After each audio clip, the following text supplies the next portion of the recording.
Welcome to this simulated training game. We have the AI intermediate playing white against the AI advanced, starting with the Vienna game. The Vienna is a sophisticated choice. It avoids some of the theory of the Rye Lopez while keeping the centre flexible, though white has to be careful not to fall behind in development. Both sides bring out the knights, a very standard start. Standard, yes, but look at the balance. The heat map is perfectly split right now. Neither side has managed to claim a territorial advantage yet. White plays a3, and black responds by capturing the knight on c3.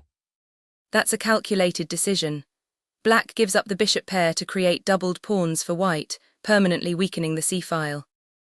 Black pushes d5, challenging the center immediately. Exactly. With white's pawn structure compromised on the queen side, black wants to open the center before white can consolidate. White retreats the bishop to d3, and black brings the bishop to e6. Black is developing with purpose. Every piece is coming into the game to support that central pressure. The tension breaks on e4, black captures and white recaptures with the knight. A tactical skirmish. Notice the board is turning blue. Black is starting to exert more control over the key squares. Black makes a stunning move, sacrificing the queen on d1. That is incredibly brave. Black is betting that the resulting activity and white's exposed king are worth more than the most powerful piece on the board. Black castles long, putting the king in safety and bringing the rook into the game. A very tidy operation. Black has effectively neutralized white's opening advantage and now holds the initiative. White tries to gain some space with f4, but black responds with h6. A waiting move. Black isn't rushed. They're just preventing any sudden g4, g5 pushes from white. White pushes b4 to kick the knight. Is that the right priority here? Not at all. It's a bit optimistic. Pushing pawns on the flank when your king is exposed can often be a recipe for disaster. White captures on f5 with the bishop, but black recaptures immediately. A significant shift. The board dominance just flipped for several squares. Black has essentially seized control of the light squares. White tries to stabilize with rf4, but black delivers a check on d1. Look at the heat map here. It's genuinely purple, a highly contested zone where both sides are fighting for every single square. White manages to eliminate the bishop on g4, but black's rook enters the fray on f8. White has gained a piece, but the king is wandering into the open. It's a dangerous trade-off. Black pushes g5, forcing the rook to move. Black is using the pawns as a battering ram. They're not just attacking pieces, they're restricting white's movement. Black captures the rook on c1, and white is forced to recapture. Another simplification.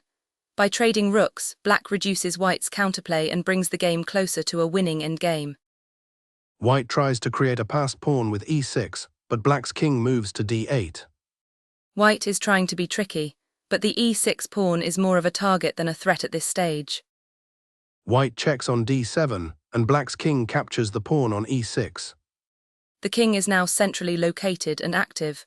In the endgame, the king is a powerful attacking piece. White moves the rook to g7, but black brings the knight back to e7. The knight on e7 is perfectly placed to defend and prepare for a final push. Black pushes the h-pawn to h4, gaining ground on the king side. This is the slow squeeze. Black isn't rushing, they're just systematically removing white's options. Black plays rf2+, and captures the pawn on c2. The queen side is collapsing for white. Black's rook is now a monster on the second rank. Black captures another pawn on c3. White's position is disintegrating. It's a clean-up operation now. Black has a decisive material advantage and total board control. Black centralizes the knight to d5.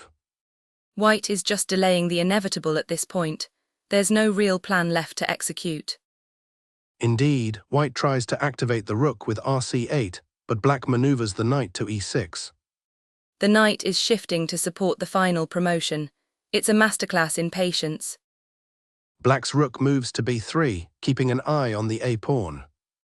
Black is just tidying up. They're ensuring there are no surprises before they push the a-pawn. Black captures the h3 pawn. White's kingside is now empty. White has no pawns left to fight with. It's just a matter of how long it takes for the a-pawn to promote. Black captures the a5 pawn. The path is clear. The a-pawn is now a runaway train. White can't stop it without sacrificing everything. Black pushes the pawn to a5 and then to a4. The heat map is almost entirely blue now. White is completely suffocated. Promoting to a rook just for the flourish.